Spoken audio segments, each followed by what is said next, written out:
महागणपतिं मनसा स्मरामि महागणपतिं मनसा स्मरामि। TR creations family అందరికీ నా హృదయపూర్వక ధన్యవాదాలు. ధనురాశి ఫ్యామిలీ అందరికీ కూడా ప్రత్యేకించి వెల్కమ్.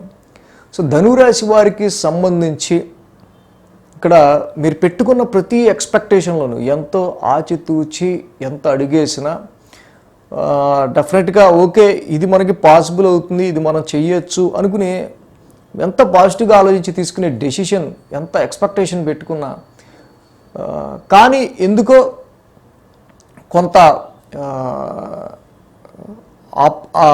ఆపోజిట్గా జరుగుతుంటాం. ఎంత ఆలోచించి చేసినా మనకి ఎందుకు ఆ పని అవ్వట్లేదని కానీ లేకపోతే ఆపోజిట్గా అవుతున్నాయని కానీ, సో ఇలాంటి ఫీలింగ్స్. అలాగే వీళ్ళకి ఇదే సమయంలో కెరీర్కి సంబంధించి ఎలాంటి డెసిషన్ తీసుకోవాలని ఒక రకమైన డైలమా. సో ఇది మాత్రం తప్పనిసరిగా ధనురాశి వారికి సో చెప్పాలి. మన ఫ్యామిలీని ఎప్పుడూ కూడా వీళ్ళకి జరిగేది చెప్తూ మనం ఎక్స్ప్లెయిన్ చేస్తూ ఒక వెల్విషర్గా ఎప్పటికప్పుడు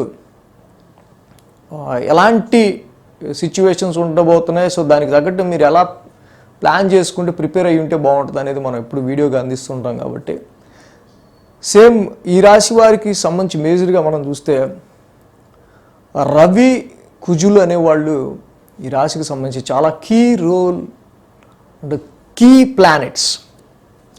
అలాంటి రవి కుజులు ఇద్దరిని కూడా శని తన ఆస్పెక్ట్స్తో కంట్రోల్ చేసేస్తున్నారు. ఇక్కడ తృతీయ దృష్టి పంచమ స్థానం మీద, డైరెక్ట్ ఆస్పెక్ట్ 9th హౌస్ మీద, 10th ఆస్పెక్ట్ మళ్ళీ ఇక్కడ మళ్ళీ కుజుడింటి మీద రవి ఇంటి మీద ఆయన డైరెక్ట్ ఆయన యొక్క ఆస్పెక్ట్స్ ఆయన దృష్టిలతో రెండు ఇల్లుని కూడా అటు మేష వృశ్చికాలని సింహరాశిని సో మూడింటిని ఆయన హోల్డ్ చేసేసుకున్నారు. ద సేమ్ టైం రవి కుజులు ఇద్దరూ కూడా మనం చూస్తే జనవరి 15వ తారీఖు తర్వాత నుంచి కూడా ఇంకా జనవరి 15వ తారీఖు తర్వాత నుంచి వీళ్ళు కూడా శత్రుక్షేత్రంలో సంచారం మొదలుపెట్టారు.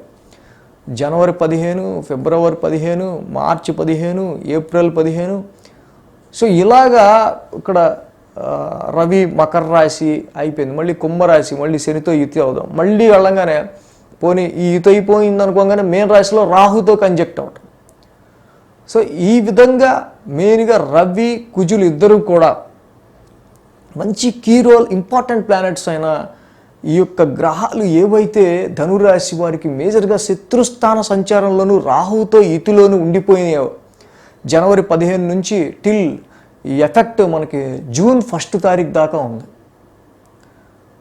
సో ఫిబ్రవరి 15, మార్చి 15, ఏప్రిల్ 15, మే 15. సో ఈ విధంగా సో కాబట్టి వీళ్ళకి చాలా వరకు కూడా లైఫ్ గ్రోత్కి సంబంధించి తీసుకునే చాలా డెసిషన్స్లో శాలరీ హైక్స్లో కావచ్చు, పెట్టుబడి ఇన్వెస్ట్మెంట్స్లో కావచ్చు, సంతానపరమైన విషయాల్లో ఎదుగుదలకు సంబంధించి కావచ్చు, లైఫ్ గ్రోత్కి సంబంధించిన అనేక విషయాల్లో వీళ్ళకి మాత్రం ధనురాశి వారికి ఈ యొక్క శని రవి కుజుల ఇంటిని హోల్డ్ చేయటం, అలాగే వాళ్ళిద్దరూ మళ్ళీ శత్రుస్థానంలో సంచారంలో ఉండటం వల్ల చాలా వరకు కూడా ఒక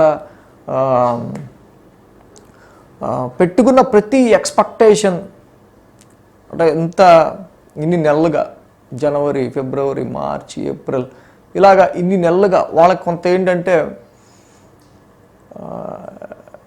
సో ఇక్కడంతా అర్ధాష్టమ రాహు దోషం కూడా ఈ రాశికి ఉండటం మెయిన్గా. సో దీనివల్ల రాహు అర్ధాష్టమంలో ఉండటం, తర్వాత రవి అర్ధాష్టమంలోకి రావడం, తర్వాత కుజుడు అర్ధాష్టమంలోకి రావటం, గృహపరంగా ఏర్పడే అనేకమైన సమస్యల్ని వీళ్ళు చెలించిపోతూ ఉంటారు. ఎందుకంటే 4th house is the house of emotion. Fluctuative planet ఎప్పుడైతే ఈ రాహు 4th హౌస్లో ఉన్నారో తప్పకుండా వీళ్ళ ఎమోషన్ అనేది ఫ్లక్చువేట్ అవుతూ ఉంటుంది. దానికి తోడు రాహువు ఉండటం, రవి రావటము, కుజుడు రావటం, ఇలా మానసికంగా కుటుంబానికి సంబంధించిన సమస్యలు, గృహానికి సంబంధించిన సమస్యలు, ప్రాపర్టీస్కి సంబంధించిన సమస్యలు ఏదో ఒక ఎమోషనల్గా వీళ్ళు చాలా వరకు కూడా ఎక్కువ వీళ్ళకి ఎవరంటే ఇష్టమో వాళ్ళకి సంబంధించిన వాళ్ళకి సమస్య ఎక్కువ రావటం వల్ల మేబీ అందరికి కూడా మదర్ అంటే చాలా ఇష్టం కదా. సో ఇలాగా ఫోర్త్ హౌస్ ఎమోషన్, ఏ సమస్య వస్తే మనం ఎక్కువ నెగిటివ్గా ఫీల్ అయ్యి చాలా ఫీల్ అవుతాము, అలాంటి ఎమోషన్స్ మీద ఎక్కువగా ఇక్కడ ఈ ట్రాన్సిట్ అనేది వర్క్ చేస్తూ ఉంటుంది present. So be strong emotionally. అది గృహపరంగా ఏర్పడే సమస్యలు కానీ, ప్రాపర్టీస్ పరంగా ఏర్పడుతున్న సమస్యలు కానీ, ఏవైనా సరే కొంత ఎమోషనల్గా మీరు వీక్ కాకుండా కొంత స్ట్రాంగ్గా ఉండడం అనేది ఈ సమయంలో అవసరం.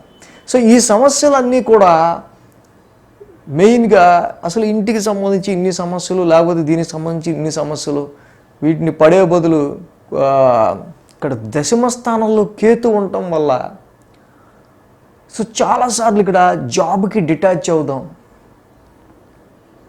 అంటే ప్రొఫెషన్ కెరీర్కి సంబంధించిన విషయాల్లో ఒక సెపరేషన్, ఒక డిటాచ్మెంట్ ఫీలింగ్ అనేది ఇక్కడ మీకు ఈ సమయంలో ఏర్పడే ఆస్కారాలు కొంచెం ఎక్కువ పెరిగే ఆస్కారాలు ఉన్నాయి. సో ఎవరో ఎక్కడో ఉంటారు, పేరెంట్స్ వేరే చోట ఉంటారు. సో ఈ సమయంలో వాళ్ళ దగ్గరుంటే పోతుందిలే, ఎందుకు అనవసరంగా ఇప్పుడు ఈ దిక్కుమాల జాబ్ చేసి మనం ఇక్కడే ఉండి అక్కడ ఏదో అంత సమస్య పెట్టుకుని ఉండటం అవసరమా, అదేదో అక్కడ మనకి ఆల్రెడీ అది ఉంది కదా, అదేదో చేసుకుందాం, అక్కడ అదేదో చేసుకుంటూ ఉందాం అనే విధంగా ఇక్కడ, అంటే ఫర్ ఎగ్జాంపుల్ చెప్తున్నా, ఇలాగా డొమెస్టికల్గా కానీ మీ ఎమోషన్ని ఎక్కువగా ఎమోషనల్గా మీరు ఫీల్ అయ్యి స్పందించే అనేకమైన విషయాలు మీ కెరీర్ మీద ఇంపాక్ట్ చూపిస్తుంటాయి. ఈ విషయాలన్నీ కూడా మీ కెరీర్కి సంబంధించిన డిటాచ్మెంట్ అండ్ సపరేషన్ ఫీలింగ్స్ని ఎక్కువ చేసే ఆస్కారాలు ఉంటాయి. సో కాబట్టి ఓకే ఇది జరుగుతుంది, ఇంతకీ ఏమవుతుంది ఏంటి అని చాలామంది మళ్ళీ కామెంట్స్లో పెట్టచ్చు. సో ఇక్కడ మెయిన్గా ఏంటంటే ఇవన్నీ కూడా ట్రాన్సిట్లో వచ్చే సమస్యలు, నాట్ ఏ లాంగ్ రన్ సమస్యలు, ట్రాన్సిట్లో వచ్చే సమస్యలు. సో కాబట్టి కొన్నిసార్లు ఏంటంటే మూన్ ఎవరికైతే వీక్గా ఉంటుందో ఆ వీక్ మూన్ ఉన్నవాళ్ళు చాలా వరకు కూడా ఈ సమస్యల్ని తట్టుకోలేకపోయి డెసిషన్ వెంటనే తీసేసుకుంటూ ఉంటారు. సో జాబ్కి క్విట్ అవుదాము, లేకపోతే ఇంకోటి లాగా. కాబట్టి ఇక్కడ మెయిన్గా ఎంతవరకు ప్రొఫెషన్ అనేది ఇంపార్టెంటో చూసుకొని, ఇంపార్టెంట్ అనుకుంటే దానికి మనం అక్కడ ఏం చేస్తే బాగుంటుంది, సొల్యూషన్ అక్కడ వాళ్ళకి ఏం చూపిస్తే బాగుంటుంది. సో మనం ఎమోషనల్గా మనకి వచ్చే సమస్యలకి సంబంధించి ఆల్టర్నేటివ్ ఏంటి, ప్రొఫెషన్ మనకి కీ రోల్, ప్రొఫెషన్ మనకి ఇంపార్టెంట్ అనుకున్నప్పుడు తప్పకుండా మరి జాబ్కి డిటాచ్మెంట్ ఫీలింగ్స్, సపరేషన్ ఫీలింగ్స్ ఇవి వచ్చినప్పుడు కొంచెం వాటిని మీరు కంట్రోల్ చేసుకుంటూ, అంటే ఈ సమయంలో ఇలా ఉంటుందని ఈయన ముందే చెప్పారు అని అనుకుంటూ, సో తర్వాత మళ్ళీ కుజుడు కూడా మళ్ళీ అర్ధాష్టమంలోకి వెళ్తారు. ఇప్పుడు తృతీయంలో ఉన్నారు, మళ్ళీ కుజుడు కూడా నెక్స్ట్ ఏప్రిల్ నుంచి ఆయన కూడా మళ్ళీ అర్ధాష్టమంలోకి వస్తారు. సో కాబట్టి ఇక్కడ ఈతి బాధలు, డొమెస్టికల్గా చిన్నపాటి ఇబ్బందులు, సమస్యలు ఇలాంటివన్నీ కామను మనకి అనుకుంటూ, అది వెహికల్స్కి సంబంధించి కావచ్చు, ప్రాపర్టీస్కి సంబంధించి కావచ్చు, కుటుంబంలో ఉన్న వ్యక్తుల యొక్క ఆరోగ్యానికి సంబంధించిన విషయాల్లో కావచ్చు, పేరెంట్స్కి సంబంధించిన విషయాల్లో కావచ్చు. సో మీకు ఎదురయ్యే అనేకమైన ఈ ఎమోషనల్గా డిస్టర్బ్ చేసే కొన్ని సమస్యలు ఏవైతే ఉంటాయో వాటి విషయంలో మీరు దృఢంగా ఉండాలి. సో ఈ జాబ్ ఇంపార్టెన్స్ ఎంతవరకు ఉంది అనేది చూసుకొని ఈ సపరేషన్ అండ్ డిటాచ్, ఎందుకంటే ఇన్నిసార్లు చెప్పేది Ketu is a shadow planet.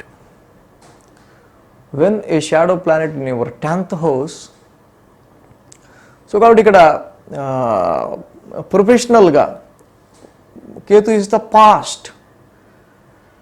So మనం గతంలో చేసుకున్నాం అదే చేసుకుంటే సరిపోద్ది, ఈ సమయంలో గతంలో చేసుకున్న పనే చేసుకుంటే సరిపోద్ది, ఇది మనకి వర్కౌట్ అయ్యేటట్లేదు అని మీ పాస్ట్లో చేసిన కొన్ని ప్రొఫెషన్స్కి మీరు చేంజ్ అయిపోయే ఆస్కారాలు ఉంటాయి. సో ఎక్కువ ఇక్కడ ఫ్యామిలీ బాండింగ్స్కి ఇంపార్టెన్స్ ఇచ్చి, అది మన ఫ్యామిలీని మనం చూసుకుంటే చాలు అనే విధంగా ఇక్కడ కెరీర్కి సంబంధించిన ఈ కేతు ఎక్కడైతే ఉన్నాడో ఆయన కొంత ఈ డిటాచ్మెంట్ ఫీలింగ్స్ని కలిగిస్తూ ఉంటాడు. సో ఇక్కడ ప్రతిసారి కూడా ఇక్కడ నెల గడుస్తున్న కొద్దీ నెలలో ఆ నెల తిరిగేసరికి ఒక స్పాట్, ఒక డేట్, ఆ టైం వచ్చేసరికి సో ఇది ఉంది, దీనికి డిటాచ్ అయిపోదాం, ఇది చేయలేమని చెప్పేద్దాం, ఇది మన వల్ల కాదని చెప్పేసేద్దాం.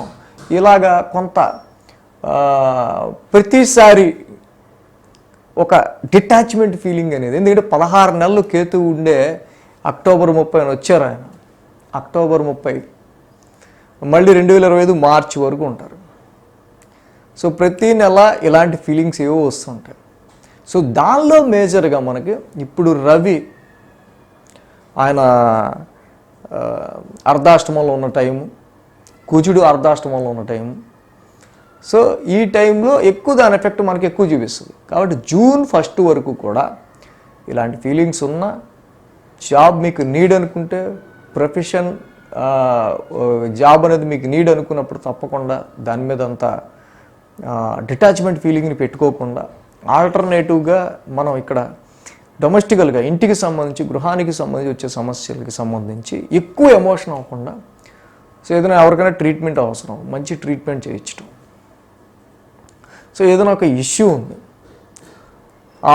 ఆ ఇష్యూకి సంబంధించి మోర్ ఎమోషన్ అయిపోకుండా, ఎమోషన్ అయిపోతే ఏమీ రాదు, సొల్యూషన్ ఏంటో ఆలోచిస్తే సరిపోద్ది.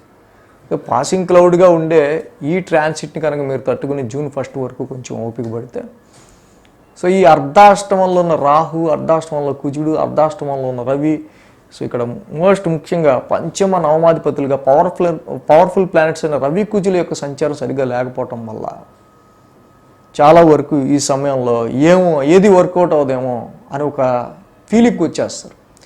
బట్ డెఫినెట్లీ ఆ రాహుని దాటుకుని వీళ్ళు ఫస్ట్ బయటకు వస్తే ఆ జూన్ 1 తర్వాత నుంచి తప్పకుండా దీనికంటే సంవాట్ బెటర్గా ధనురాశి వారికి ఉండే ఆస్కారాలు ఉన్నాయి.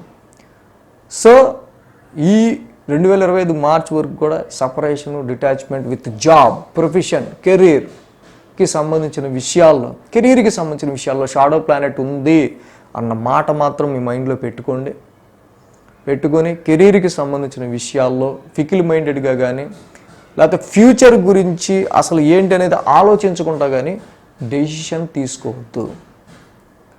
సో తప్పకుండా ఈ షాడో ప్లానెట్ కేతు ఇక్కడ ఉన్నప్పుడు కెరీర్ గురించి మనం మోర్ ఫోకస్డ్గా ఉంటే కేతు యోగిస్తాడు. మనం మోర్ ఫోకస్డ్గా కెరీర్ గురించి ఆలోచిస్తూ వెళ్తే ఇక కేతు 10th హౌస్లో పెద్ద మనకి అంత ఇంపాక్ట్ ఏం చూపించలేడు ఇంకా.